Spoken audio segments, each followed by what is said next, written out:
आज देश भर में दवा दुकानों के बंद रहने की खबर का संबंध केमिस्टों के उस विरोध से है जिसमें वे ऑनलाइन फार्मेसी और ई कॉमर्स प्लेटफॉर्म के खिलाफ विरोध प्रदर्शन कर रहे हैं।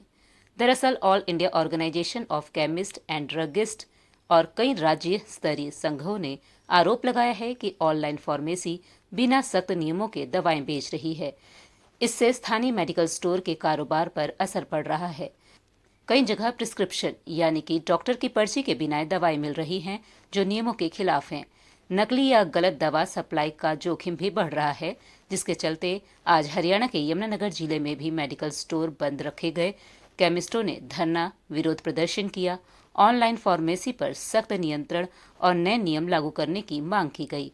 उन्होंने सरकार के समक्ष मांग रखी कि ऑनलाइन दवा बिक्री पर सख्त कानून लागू किया जाए।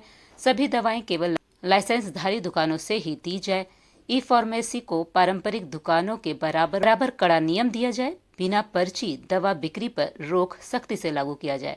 हालांकि सरकार पहले भी ई फार्मेसी को रेगुलेट करने के लिए ड्राफ्ट नियम लागू कर चुकी है, लेकिन यह मुद्दा अभी भी पूरी तरह सुलझा नहीं है, जिसका असर यह पड़ रहा है कि आम लोगों को दवाएं लेने में थोड़ी परेशानी हो सकती है, लेकिन इमरजेंसी सेवाएं और अस्पताल आमतौर पर चालू रहते हैं।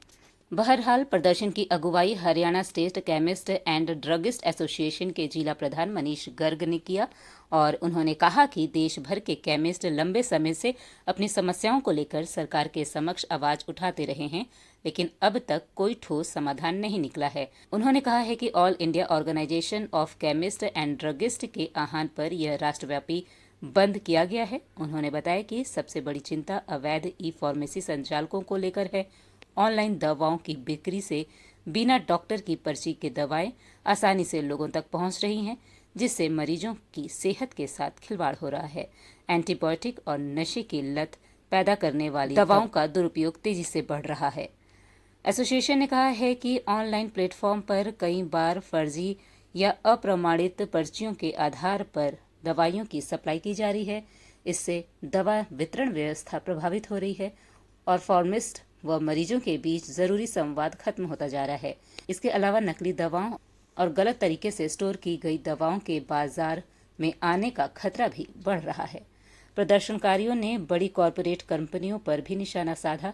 उन्होंने कहा कि भारी डिस्काउंट और प्रीडेटरी प्राइसिंग के जरिए बड़ी कंपनियां छोटे मेडिकल स्टोरों संचालकों के व्यापार को खत्म करने की कोशिश कर रही है।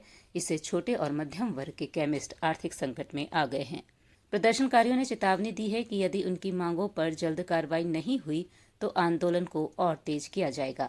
फिलहाल प्रदर्शनकारी अभी एमएलए के निवास स्थान पर पहुंच चुके हैं, जहां पर वो एमएलए से मिलकर उन्हें अपना ज्ञापन सौंपेंगे।